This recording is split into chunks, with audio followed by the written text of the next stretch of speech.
یہ میرے والد کی داستان حیات ہے۔ ہم ذمہ دار لوگ ہیں۔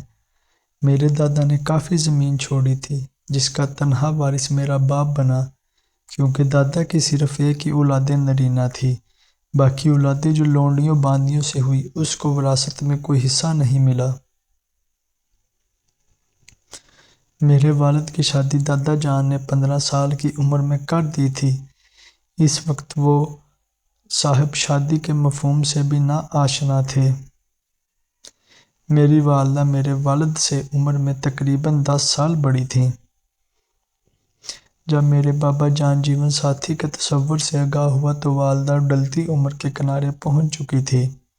ہم 2 بہنیں اور 1 بھائی تھے۔ دولت کی کوئی کمی نہ تھی، لہٰذا ہماری پرورش بہت ناز و نام سے ہو رہی تھی۔ گھر بھی بظاہر پرسکون نظر آتا تھا۔ میری والدہ شریف الطبع خاتون تھی۔ انہوں نے کبھی والد صاحب سے جھگڑا نہ کیا اور نہ ہی ان کی غیر معقول قسم کی سرگرمیوں پر روک ٹوک کی۔ یہ وجہ تھی کہ دونوں کا وقت اچھا گزر رہا تھا۔ امی جان کی قربانیوں کو مد نظر رکھتے ہوئے بابا جان نے دوسری شادی بھی نہ کی، یہاں تک کہ ہم تینوں بچے جوان ہو گئے۔ ان دنوں میں 18 سال کی اور میرا بڑا بھائی 22 سال کا تھا جب یہ واقعہ ہوا۔ ہمارے گاؤں سے کچھ میل دور ایک قبیلہ آباد تھا۔ ہم ان لوگوں کو زیادہ نہیں جانتے تھے، بس انہوں نے ہمارا اور ہم نے ان کا نام ہی سن رکھا تھا۔ اس قبیلے میں ایک شادی ہوئی تو میرے بابا جان کو دعوت ملی۔ یہ دعوت انہوں نے بابا جان کو اس لیے بھجوا دی تھی کہ وہ علاقے کے معزز لوگوں میں شمار ہوتے تھے۔ چونکہ قبیلے والے بابا جان کو ایک باعزت شخصیت جانتے تھے، انہوں نے بڑی آؤ بھگت کی اور نکاح کے وقت کچھ آدمیوں کے ہمراہ ان کو بھی اندر کمرے میں بھیج دیا کہ آپ دلہن سے نکاح کا عندیہ لیں۔ نیز مولوی صاحب نے بھی کہا کہ آپ چونکہ بزرگ ہیں اس لیے آپ لڑکی سے پوچھیں کہ تم کو فلاں کے لڑکے کے ساتھ رشتہ منظور ہے یا نہیں۔ جب میرے بابا جان نے اس دلہن ساجدہ سے پوچھا کہ تجھ کو فلاں ابن فلاں کے ساتھ یہ نکاح منظور ہے تو لڑکی نے صاف انکار کر دیا۔ مجھ کو ہرگز یہ شخص بطور شوہر منظور نہیں ہے، یہ میرے ساتھ زبردستی ہو رہی ہے۔ یہ سنتے ہی وہاں برادری میں شور مچ گیا۔ لڑکی کے باپ اور بھائیوں نے کلہاڑیاں نکال لیں کہ آج ہم اس کے ٹکڑے کر ڈالیں گے، اس نے بڑی برادری میں ہماری عزت خاک میں ملا دی ہے۔ اس دن اگر بابا جان بطور معزز مہمان موجود نہ ہوتے تو یقیناً وہ دلہن اسی وقت قتل ہو جاتی، مگر قبیلے والے مہمان کی بات کا احترام کرنے پر مجبور تھے۔ بابا جان نے کہا کہ دیکھو بھائیو، یا تو تم مجھ کو اس شادی میں مدعو نہ کرتے، اور اب اگر تم نے مجھے اس قدر عزت بخشی ہے تو میری رائے کا احترام بھی تم پر لازم ہے۔ تم لڑکی کو قتل نہیں کرو گے۔ میں اس لڑکی کی جان کی امان چاہتا ہوں۔ باقی جو شرط تم رکھو وہ مجھے منظور ہے۔ کچھ مردوں نے شور مچایا کہ نہیں نہیں، ایسا نہیں ہو سکتا، ہم ایسی عورت کی زندگی کی ایمان نہیں دے سکتے جو اس قدر بے حیا ہے۔ اس کا قتل کیا جانا ہی ٹھیک ہے تاکہ آئندہ کبھی کوئی عورت اس قسم کی جرات دوبارہ نہ کر سکے۔ لڑکے والے خاص طور پر اس بات پر مصر تھے کہ دلہن ساجدہ کے بھائی اس کو فوراً قتل کر کے خود تھانے میں پیش ہو جائیں۔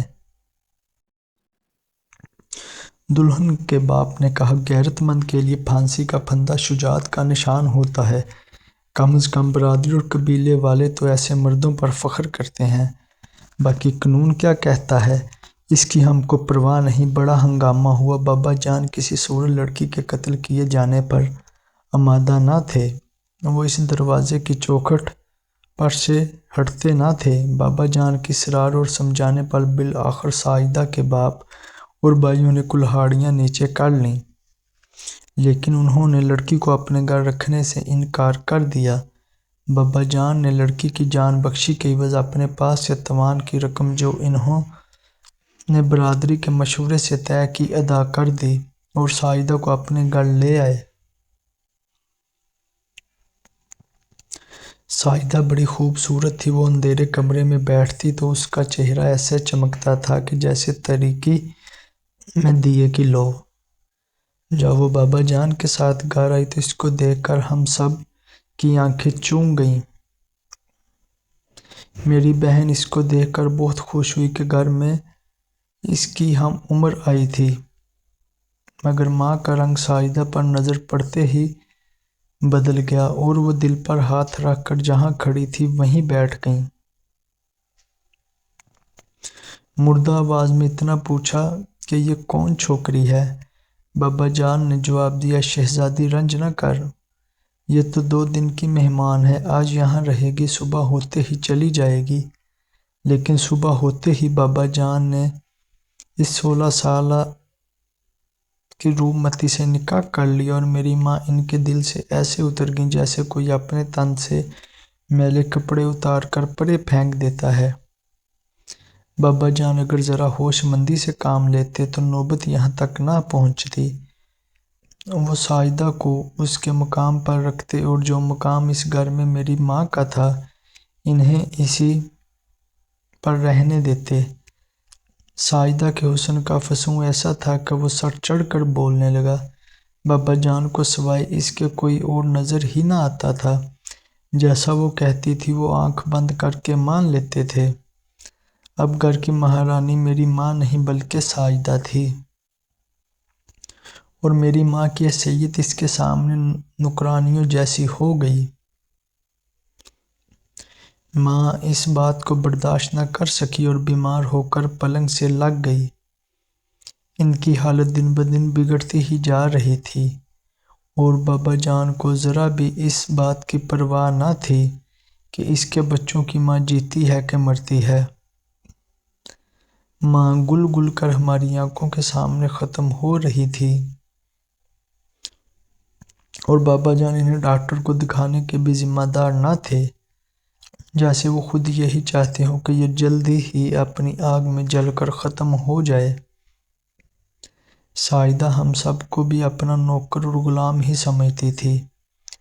ہم جو ناز و نام سے پلے تھے وہ ہم سے اپنے جوتے تک اٹھوانے لگی اور ایسے چھوٹے موٹے اور گھٹیا کام کرنے کو کہتی تھی جیسے وہ ہماری حیثیت کو گھٹانے کا تہیہ کر چکی ہو۔ اگر ہم اس کا حکم نہ مانتے تو بابا جان ہم کو برا بھلا کہتے اور مارنے تک سے گریز نہ کرتے۔ ہمارا جیب خرچ انہوں نے بند کر دیا تھا اور کہہ دیا تھا کہ تمہیں جس چیز کی ضرورت ہو، جو کچھ مانگنا ہو اپنی چھوٹی ماں سے مانگو، تمہارا جیب خرچ بھی وہی تم کو دیں گی۔ برداشت کی حد ہو چکی تھی۔ ہمارا نانا، ماموں اور چچا بھی نہ تھے کہ ہم ان کے یہاں بھاگ جاتے۔ رہنا نہیں تھا اور بے عزتی نہ سہی جاتی تھی۔ ماں مردہ ہڈیوں کا ڈھانچہ بنی بستر پر سسک رہی تھی۔ وہ میرے والد کے ماموں کی بیٹی تھی اور باپ کی طرف سے جہیز میں بہت کچھ لائی تھی۔ اس کے باوجود میرے بے وفا باپ کے ہاتھوں اب کوڑی کوڑی کو محتاج ہو چکی تھیں۔ ماں کے تمام زیورات ساجدہ کے قبضے میں تھے۔ میرے معصوم بہن جب ماں کو اس حالت میں دیکھتی تو رو رو کر پاگل ہو جاتی تھی۔ میرا بھائی قاسم غصے کا بہت تیز تھا۔ بے شک وہ بابا جان کے سامنے زبان نہیں کھول سکتا تھا، لیکن اس کو باپ کی اس بڑھاپے کی شادی کا بہت صدمہ تھا۔ وہ مجھ کو کہتا تھا کہ اماں، میں اب مزید برداشت نہیں کر سکتا، میں ساجدہ کو جان سے مار ڈالوں گا۔ یہ ڈائن ہے جس نے ہماری خوشیوں کو نگل لیا ہے۔ اور میں اس کو تسلی دیتی کہ صبر کرو، بابا جان کی زندگی کتنے روز کی ہے، اس کے بعد ہم ساجدہ کو دیکھ لیں گے۔ ایک دن بابا جان زمینوں کا حساب دیکھنے جا رہے تھے کہ انہوں نے ہم دونوں کو بھی اپنے ساتھ لیا اور کھیتوں پر آ گئے۔ ہماری زمین گاؤں میں تھی اور گھر 30-40 میل کے فاصلے پر تھا۔ بابا جان نے کہا کہ فصلوں کا حساب کتاب کرنا ہے اور مزاروں میں ان کا حصہ تقسیم کرنا ہے۔ لہٰذا چند دن یہاں رہنا ہوگا۔ ایک دن گزارا میں بڑے بھائی قاسم کی بے چینی کو محسوس کر رہی تھی۔ وہ مجھ کو سخت مضطرب نظر آتا تھا، جیسے کسی نے شیر کو پنجرے میں بند کر دیا ہو۔ وہ یہاں بابا جان کی پابندیوں کے ساتھ ٹھہرنا نہیں چاہتا تھا۔ شام سے کچھ پہلے وہ کہنے لگا، میرے پیٹ میں شدید درد ہو رہا ہے، میں واپس جانا چاہتا ہوں تاکہ علاج کرا سکوں۔ اس کا اضطراب اور پریشانی دیکھ کر بابا جان نے قاسم بھائی کو جانے کی اجازت دے دی، مگر تاکید کر دی کہ طبیعت ٹھیک ہو جائے تو فوراً واپس لوٹ آنا۔ قاسم چلا گیا۔ میرے تو وہم گمان میں بھی نہ تھا کہ وہ خوفناک ارادے سے گھر لوٹ گیا ہے۔ رات کو جہاں ساجدہ سوتی تھی، آج وہاں میری بہن سکینہ سو رہی تھی۔ یہ ساجدہ کا بستر تھا، اس کا کمرہ تھا، مگر بستر پر ساجدہ نہیں بلکہ سکینہ تھی۔ ساجدہ نے اس روز میری بہن سے کہا کہ سکینہ، تیرا بابا زمینوں پر گیا ہے، بڑی خوابگاہ میں مجھ کو اکیلے سونے سے ڈر لگتا ہے، تم آج میرے ساتھ آ کر سو جاؤ۔ میری والدہ کے پاس ان کی خدمت گار سوتی تھی، لہٰذا میری بہن ستیلی ماں کے کہنے پر اس کے کمرے میں سونے چلی گئی۔ نہ جانے قاسم کے دل میں نفرت کی آگ کب سے بھڑک رہی تھی، آج اس کو موقع مل گیا۔ یہ رات 1:30 بجے کا وقت تھا، ہمارے گاؤں میں بجلی نہیں تھی، گھر میں مکمل اندھیرا تھا۔ وہ باڑے کی دیوار پھلانگ کر گھر میں داخل ہوا۔ اس نے سیدھا ساجدہ کے کمرے کا رخ کیا اور اندھیرے میں کلہاڑی تول کر اس پر وار کر دیا۔ بہن سکینہ بیچاری سسکی بھی نہ لے سکی۔ میرا بھائی قاسم اس کو ستیلی ماں سمجھ کر کلہاڑی سے ٹکڑے کر کے چلتا بنا۔ سویرے نوکر ہانپتا کانپتا ہوا آیا، بابا جان کو اس نے صورتحال بتائی۔ ہر طرف اس واقعے کی دھوم مچ گئی کہ بھائی نے بہن کو قتل کر دیا ہے۔ گاؤں میں جب کوئی باپ یا بھائی اپنی بیٹی یا بہن کو قتل کرتا ہے تو اس کا مطلب یہ ہوتا ہے کہ وہ آوارہ اور بد چلن تھی۔ حالانکہ بات اتنی تھی کہ جب سکینہ ساجدہ کے پلنگ پر سو گئی تو ساجدہ کا ڈر پھر بھی دور نہ ہوا۔ شاید چھٹی ہی سازش کی رہنمائی کر رہی تھی، یا اللہ کو اس کی زندگی منظور تھی اور سکینہ کا وقت پورا ہو چکا تھا۔ ساجدہ وہاں سے اٹھ کر خوابگاہ سے متصل کمرے میں جا سوئی، کیونکہ وہ کمرہ زیادہ محفوظ تھا۔ شاید قاسم اس کے بعد کہیں ایسی جگہ روپوش ہو جاتا کہ پولیس اس کو گرفتار نہ کر سکتی۔ ہم ذمہ دار لوگوں کے بہت سے ٹھکانے ہوتے ہیں، روپے پیسے کی برکتوں سے ایسے معاملات دبا لیے جاتے ہیں، پھر کچھ عرصہ بعد لوگ بھول بھال جاتے ہیں کہ کچھ ہوا تھا۔ لیکن قاسم کو یہ اس لیے گوارا نہ ہوا کہ اس طرح اس کی مرحومہ بہن پر انگلیاں اٹھائی جاتی اور اس کو آوارہ اور بد چلن کہا جاتا، جبکہ وہ بے گناہ اور معصوم تھی۔ بس وہ خود ہی تھانے حاضر ہو گیا۔ اس نے اقرار جرم کر لیا کہ اپنی ستیلی ماں ساجدہ کو مارنا چاہتا تھا، لیکن دھوکے سے بہن پر وار ہو گیا اور وہ ماری گئی۔ شاید قدرت کو یہی منظور تھا، بھائی کو پھانسی کی سزا ہو گئی۔ ماں صدمے کو برداشت نہ کر سکی اور ذہنی توازن کھو بیٹھی۔ بعد میں ان کا انتقال ہو گیا۔ والد صاحب بھی اس کے بعد زیادہ عرصہ زندہ نہ رہے۔ ان کے مرتے ہی ساجدہ ہمارا گھر چھوڑ کر چلی گئی اور میں بدبخت یہ سارے صدمات سہنے کے لیے اکیلی ہی رہ گئی۔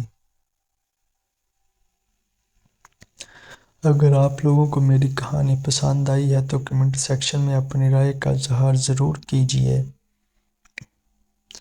اور اگر ابھی تک آپ نے میرا چینل سبسکرائب نہیں کیا تو میرے چینل کو سبسکرائب کر لیجیے گا۔